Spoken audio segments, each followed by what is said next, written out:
Le velours, ça va, je l'ai bien dit? Impeccable, Soussou.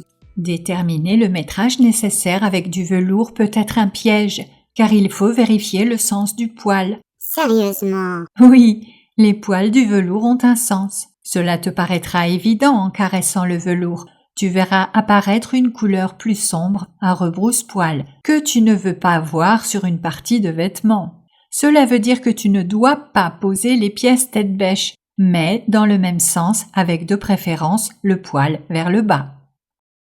Les tout petits motifs. En principe, les petits motifs ne posent pas de problème particulier et leur placement te permet d'économiser du tissu. Mais si les motifs ont un sens, impossible de les mettre tête bêche. Sinon, voilà ce qui risque d'arriver. Ah, Burk. Ah, Burk. Les gros motifs. Là aussi, attention, ne coupe pas à l'aveuglette. Il serait dommage que le résultat offre de grosses fleurs mal assemblées ainsi, surtout devant. Oh, Burk. Eh oui, donc là encore, prévois plus de tissu, de sorte à choisir le placement exact des motifs. L'écossais symétrique. Si un écossais offre une régularité symétrique comme celui-ci, tout va bien. Tu peux même poser les pièces du patron tête bêche si besoin.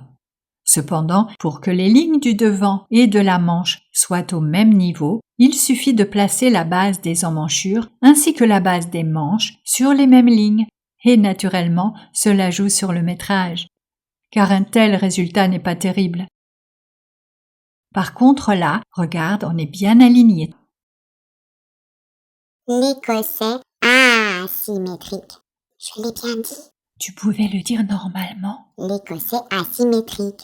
Cet écossais est asymétrique et demande que les pièces soient toutes dans la même direction. Il faudra là aussi raccorder les lignes horizontales de manière élégante, c'est-à-dire dans la continuité du motif de sorte à obtenir un bon résultat. Tu vois, comme cela.